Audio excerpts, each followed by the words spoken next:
Welcome again, student. This is the second part of your video. Let's continue the topic change of state. इस chapter में मैंने आपको water के 3 states के बारे में बताया, सॉलिड, लिक्विड और गैस. अब बताएंगे कि इस स्टेट के चेंज क्या क्या हैं. Matter can change from one state to another. What happens when you leave ice out in a bowl for some time. Ice changes to water, water changes to water vapor when you heat it. However, water vapor changes to ice when you keep it in a freezer. Matter change होता है एक state से another. कब? जब आप एक ice को बाहर निकाल करके एक बॉल में रख दोगे कुछ देर के लिए, तो वो फिर पानी में चेंज हो जाएगा. फिर उस पानी को हम उबालेंगे तो वो वाटर वेपर में चेंज हो जाएगा. उसके बाद फिर उस वाटर को चेंज करेंगे आइस में. कैसे? जब उसको हम फ्रीजर में डालेंगे. तो ऐसे नहीं समझ में आएगा. आप यहाँ देखिए, when a solid change to liquid on heating the process is called melting. When a liquid change to a solid on cooling it is called freezing. जब एक सॉलिड को हमको लिक्विड में चेंज करना होता है तो हम उसको गर्म करते हैं, तो उसी प्रोसेस को बोलते हैं मेल्टिंग. जब कोई सॉलिड लिक्विड में चेंज होता है हीट करने पर, उसको बोलते हैं मेल्टिंग. और जब एक लिक्विड चेंज होता है सॉलिड में, जब उसको ठंडा करते हैं यानी कि कूलिंग करते हैं, तब वो क्या कहलाता है? Freezing. What happens when wet clothes are hung out on a hot day the clothes become dry because water turns to water vapour due to the heat. क्या होता है? जब गीले कपड़ों को हम बाहर सुखाते हैं धूप में, तो वो जल्दी सूख जाते हैं. क्यों? क्योंकि वो उनके अंदर जो पानी होता है वो काफ़ी जल्दी ड्राई आउट हो जाते हैं हीट की वजह से. When a liquid changes to a gas on heating, the process is called evaporation. When a gas changes to a liquid on cooling, it is called condensation. जब एक लिक्विड चेंज होता है गैस में heat करने पर, उस process को बोलते हैं इवापोरेशन. और जब एक गैस चेंज होता है लिक्विड में कूल करने पर, उसको बोलते हैं condensation.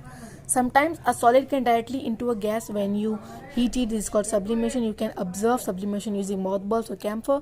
When you keep them in the open air for some days or heat them, they turn into a gas without becoming a.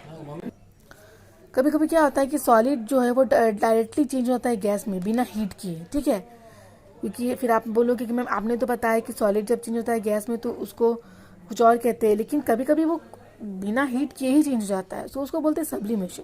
आपने देखा होगा कि कुछ कपूर या मॉथबॉल्स जो होते हैं, कैम्फर जो होते हैं, उनको अगर आप किसी रूम में खुले हवा में छोड़ दोगे, वो धीरे धीरे लिक्विड में चेंज हो जाएगा.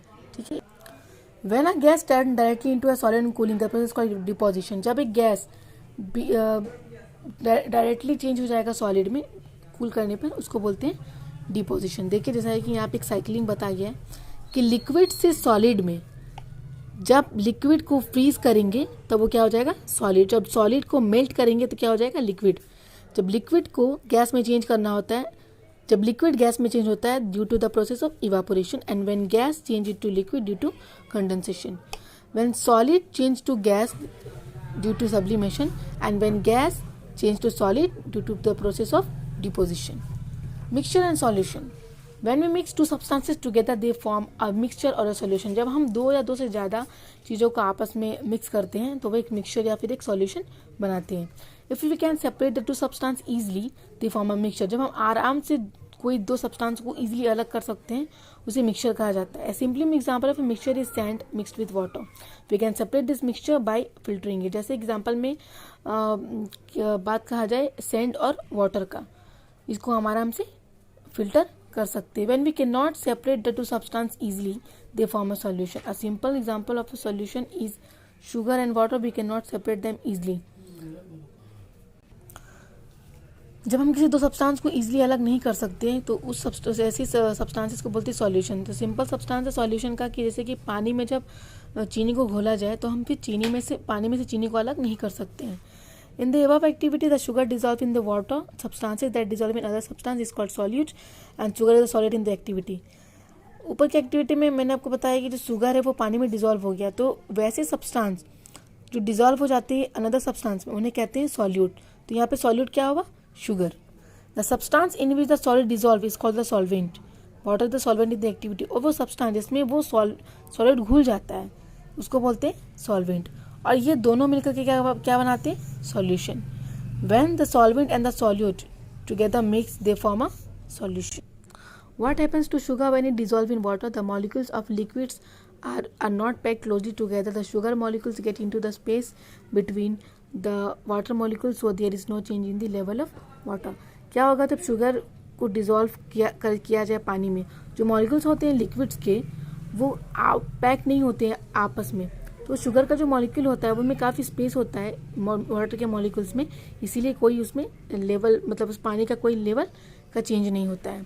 You will see that you cannot dissolve more salt after some time. The salt settles at the bottom of the glass. The solution that has the maximum amount of solute dissolved in it is a saturated solution. The salt molecules will have filled all the space between the water molecules.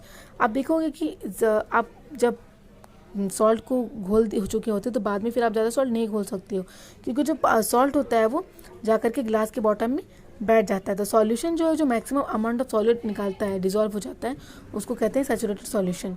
ठीक है.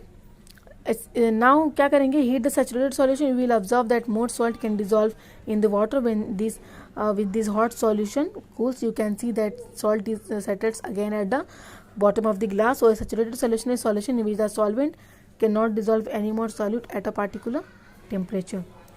आप उस saturated solution को क्या करेंगे, heat करेंगे. तो आप ये ऑब्जर्व करोगे हीट करने के बाद कुछ ज़्यादा जो सॉल्ट होता है जिसको जितना घुलना होता है वो घुल जाता है. उसके बाद उसको हॉट करने पर जब उसको ठंडा किया जाता है तो जितना भी सॉल्ट होता है वो फिर नीचे जाके बॉटम में ग्लास के बॉटम में बैठ जाता है. तो यही हुआ सैचुरेटेड सॉल्यूशन. सैचुरेटेड सॉल्यूशन एक वो सॉल्यूशन है जहाँ पर सॉल्वेंट को बिना घोले हम किसी सॉलिड में एक पार्टिकुलर टेम्परेचर में हम उसको घोल सकते हैं.